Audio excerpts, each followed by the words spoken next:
Okay, starting from where we left off, we picking it up from 3.6. The schematic representation below shows the main management principles. Guys, we know these management principles. The first one is planning. Planning. Planning. Planning is just to decide the farmer, what do I produce? When to produce it? How do I produce it? Who do I need to produce this? It's when you make those plans and you, before you even start producing, and then followed by organization and coordination. It's the main principle of management. Even when you are asked to define management, you say it's combining or the organization and coordination of all the human and the financial resources, that is labor and capital. Human resource is labor, financial resource is capital. Now you combine all those for production. Then all those people need some leading. Then it's another management principle or decision making, whereby you have to decide who must do what and all those things.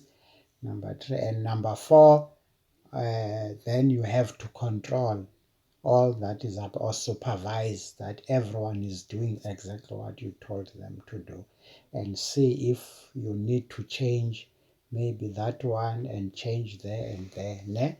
So that the last one is control, okay, or supervision. So these may be called management principles or components of management. So don't be confused by all these terms. Components of management or principles of management, or planning, coordination, and don't no control, no leading, you see. But sequentially, you start with plan, you come with organization and coordination, then leading and decision making, then control or supervision. Okay. Now, before we lose focus, let's go straight to the question. Let's read here comparing performance against expected results and evaluate. This one clearly refers to control or supervision.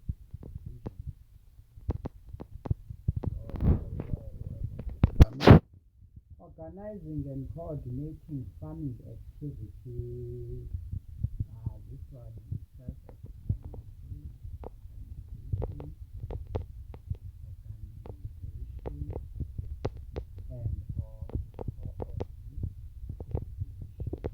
that's why I said even when you are asked to define management, you can say the combining of all the human and financial resources to make profit, to produce for production and for making profit. So that's the way.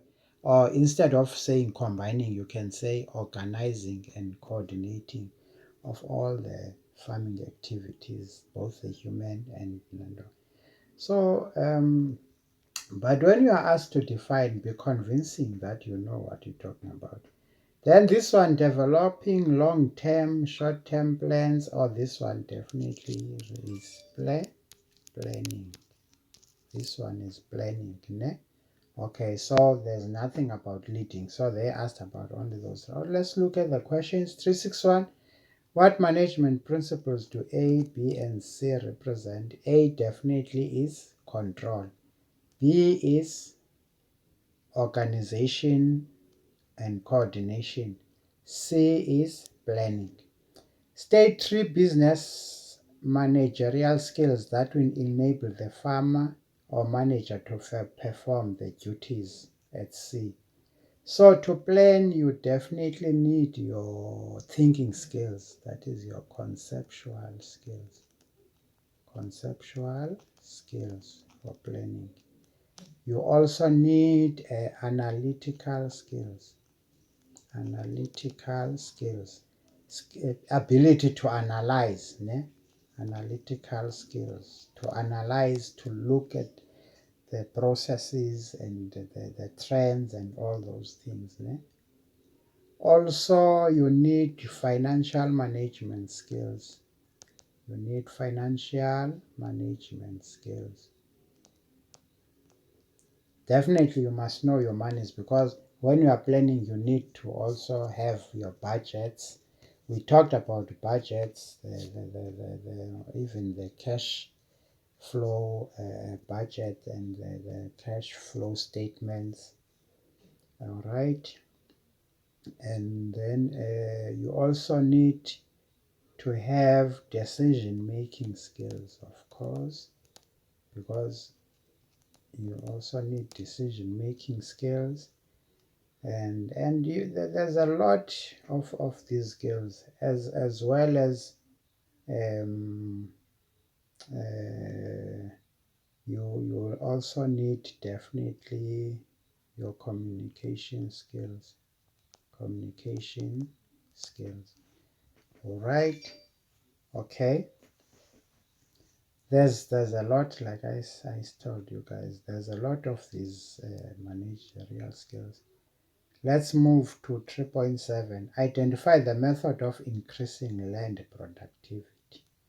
You remember land, we said you need to know the functions of land, economic characteristics of land, and the ways of improving land productivity. And also the problem of land, which is land of a law of diminishing returns, which we're going to talk about.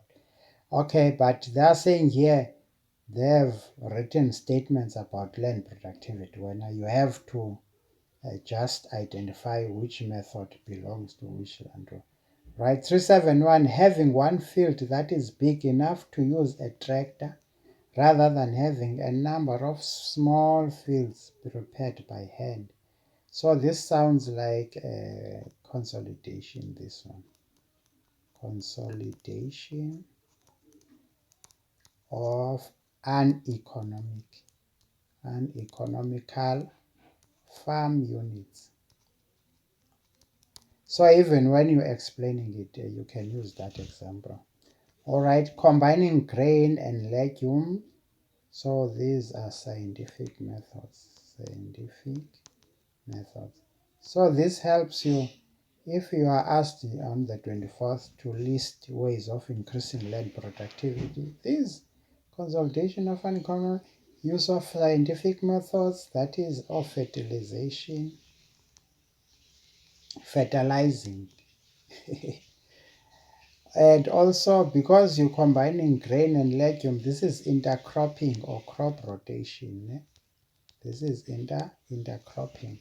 Okay, constructing condos to prevent further erosion. So this is restoring land potential. Potential. You are trying to restore with condos.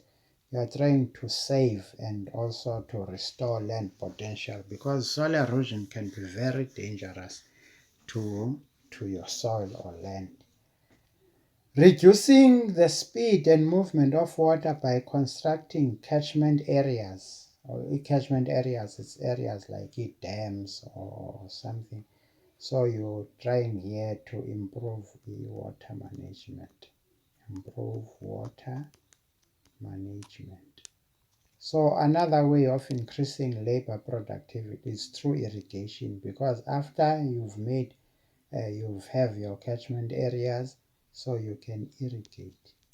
Irrigation can also improve the land productivity. Okay, explain by means of an example the law of diminishing returns. Okay, I'll do this, but let's do 3.9. Two functions of land as a production factor. Guys, we know this one. It's just the old list of provides what? Space, provides food, provides raw materials, provides what else, minerals. Isn't it? Also it can be used as a collateral. It's when you go to the bank and say, okay, borrow me money, give me a loan, and they say, okay, if you are unable to pay us, what do we have as a collateral? You said, okay, no, here is my land, and then they will check on the value of your land. If the value of your land maybe is around 3 million rands, then they can give you up to that amount, knowing that if you are unable to pay their loan, they will take your land. So you can use it as a collateral. Okay, let's move to 3.8, law of diminishing returns. Guys, law of diminishing returns, it has got this law of diminishing returns. This side you have your input. In this case we can say fertilizer, what you put in the soil to improve the yield. This side we can say it's maize yield. It's yield. This side it could be maize yield, potato yield, or wheat yield, whatever yield there is. Okay. Then, so what actually this law says, let's say here it's 2, 4, 6, 8, 10. This law says if every time when you add, let's say a bag, 2 bags of fertilizer, you get, let's say here it's 50, 100, 150, 200, njalo njalo, 250 here, 250. Okay, so the law of diminishing returns, it goes like this. First, you can see the increase. It's steep, after which then the steepness goes, it flattens, and then up until it flattens altogether. The flat, after the flat, it goes down again. In fact, this goes down, it goes down like this. So there is this first part here. It's very nice here because you see an increase. We see this first part, there's an increase. We call it an increasing returns. So when you put 2 bags of fertilizer, you get about, you say 75 tons of whatever maize, just by adding 2 bags of fertilizer. When you add 4, you get up to, you can see, it's so huge. This, you add two more bags. Initially, when you put 2 bags, you had what yield? 75 tons. So this yield is in tons. Okay. When you put 4 bags, that is, you add another 2 bags. Look at how the yield has increased to around, we said 150. Then it should, it's around here 175, around one. So it's about 100. It has improved by 100 tons. But look now, when you add another 2 bags, look at what happens. It moves from 175 to just 200. So it means this the two bags of fertilizer, this one 2 to 4, it gave you 100 increase, 100 ton increase.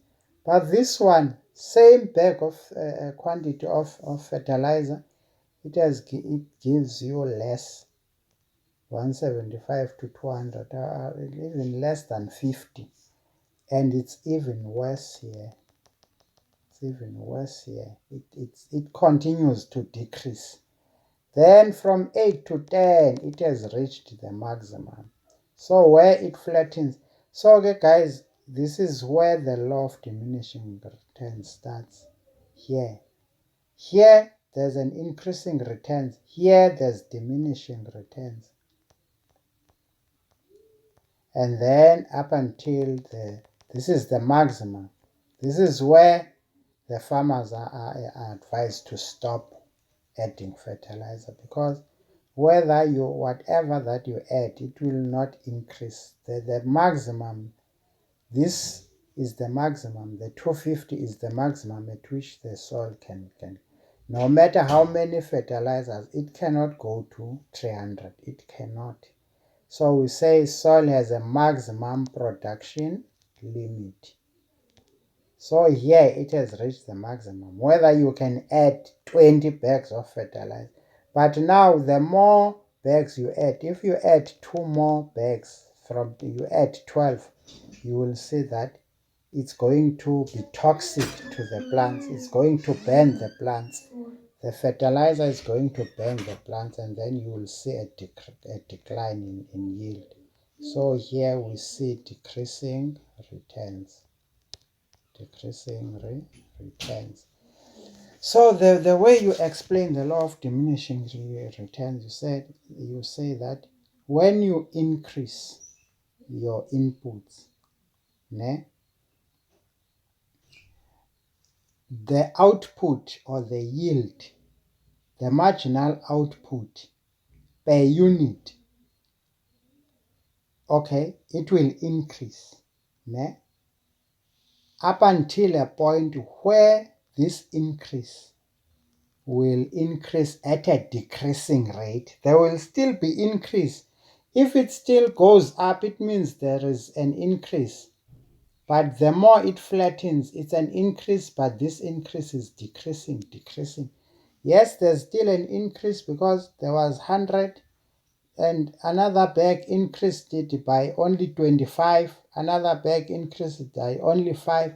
There's increase, but that increase per input that is added is decreasing up until soil reaches its maximum production limit, after which there will be a decrease. You see, then you will get full marks.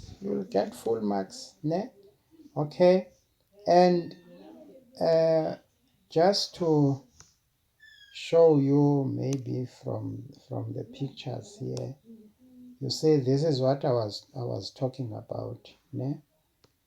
Look, fortunately this one is on scale. This is a unit of this input. Look at the yield that it has given. It has given a UNCAP 10. You see, when you added 1, it could be 1 bag of fertilizer or whatever, or it could be labor, 1 labor person, but you get 10. Look at when you increase another one, if it's labor, you put 1 person, you get 10 whatever bags or whatever. When you put 2 people, you get what? 2. You expected to get 20, because the first one gave you 10, but instead you're getting what? 18. So yes, there's still increase, but the increase is decreasing. The first laborer or the first bag of fertilizer gave you 10. The second one, it gives you 8. Then from 2 to 3, there's still an increase. But now this increase is decreasing. You see that, This one gives you what? 18 to 20. This is 22. It gives you what? 4. You see? This from 2 to the third one gives you 4. The fourth one there. The fourth one, it gives you what? The fourth one, this is maybe 20, 24. The fourth one just gives you 2. And then we know that it will flatten. Then even the next one will still give you what? 2.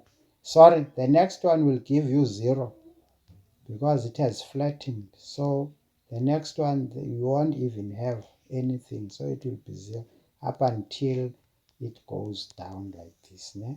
So here, the reason that it is on 0, it means it has reached the maximum. So there's a maximum production limit. I hope you understand this law of diminishing returns, that every successive increase of inputs lead to an increase in yield, but there will be a stage where this increase in yield will be at a decreasing rate up until the maximum is reached, after which there will be negative returns. You understand, guys? So all these, this is what I've just been trying to explain to you, that here you see increasing returns, but this area here, all this area, it's where the diminishing marginal return is, up until you get the negative. There is where the maximum is. Then after that it goes down. So these inputs, yes, will lead to an increase, but you will reach this stage where this increase will be at a decreasing rate up until you get to the maximum. I hope you understand this law of diminishing returns. Thank you, guys.